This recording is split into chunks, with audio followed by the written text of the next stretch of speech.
Cap Eugene. Siya po yung in charge dito pagpunta po kayo ng Puro Island. Kabatch po namin yan, mabait yan. Sabi sa mga heartthrob ng high school. Heartthrob. Batch 94. Ito yung pinaka-heartthrob talaga. Ito yun eh. Kaya dito ako nagbibikit eh. Heartache. So, may dala tayong pamishing. Tingnan namin yung Tinapay island dito sa Biberaya. Galing pang Quezon. Galing pang Quezon yung tinapay ko. Yan o. Sinagong. Sarap sa kapito. Yung tinapay pandala. Niluto yung misis ko. Dayok. Okay, dayok. Dala pang bago. Extra rice ka. Dala pa siyang bagoong. Ayo, welcome. Welcome again. Welcome again nakalagay. Yan. Ito, mga pagkabangs. Ito yung ano. Talipapa daw nung 1960s. 67. So dito ang jump off papunta ng Puro Island. Ayan, ang isla na yan nakikita. Here we go. Going to Puro.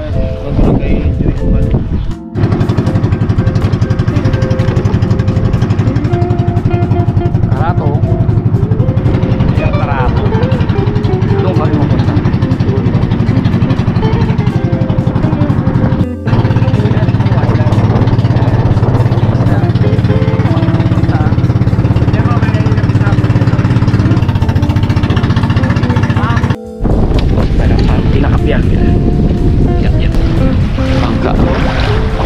Okay yan ah.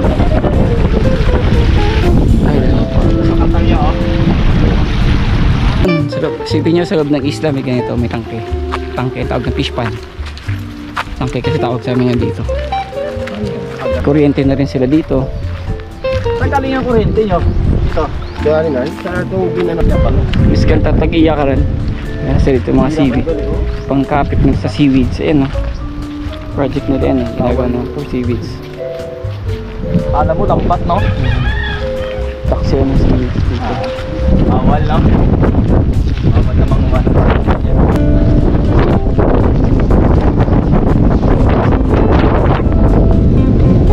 So, meron silang mga bubo dito. Mga isla. Mga isla ito. So yun nga. Kabangsan dito kami sa isla. Guys, kami dito. Masyal kami. May mga bahay dito, may mga nirahan. Kasama namin yung kapitan, kabats namin. Good morning po. Tingad lote. Masyal lang. So may mga simpleng bahay. Safe sila dito. Minsan maganda itong isla na to. Ito, naka-Bermuda po, isla. Sa buhay ang Bermuda, sipin nyo. Kailangan mo yun eh, mga tao. Meron po sila dito Taguan ng mga bangka. bagong seawall, taguan na mga bangka pag malakas ang habagat.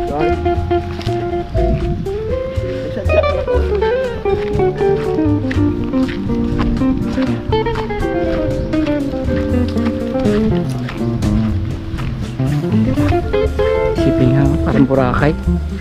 Yung diba? Ganda ng kahabaan na yan. Puro Island yung Biberaya.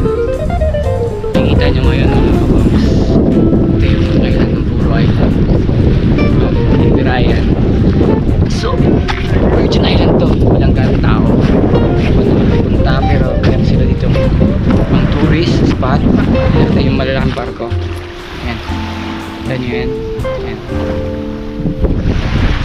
Pwede tayong pumunta dito. Pag pupunta kayo dito, pwede tayo dito kay yung kapitan namin dito. Kapitan nila dito is classmate namin nung high school. Magaling siya. Malinis yung dagat. Malinis yung dagat. Malinis.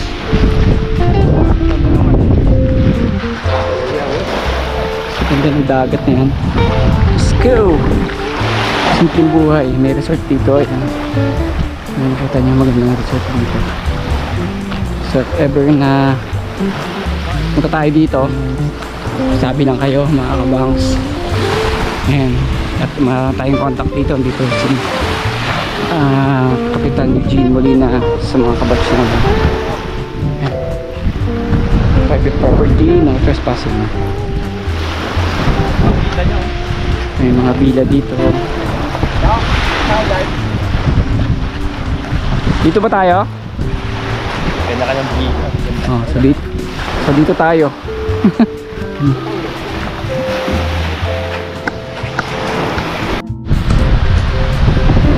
Hello.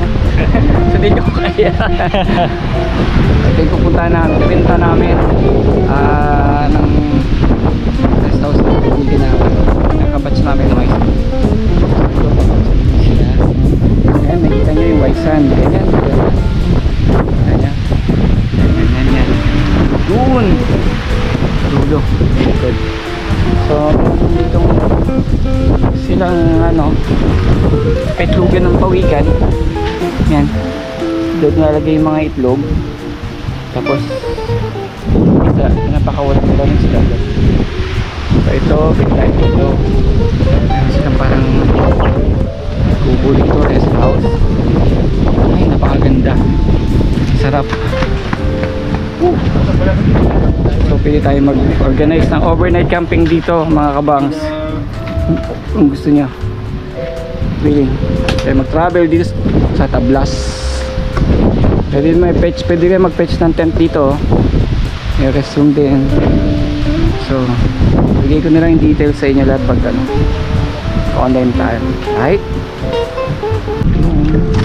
Salamat sa trip. Ang daming tigi nahuli. Woo!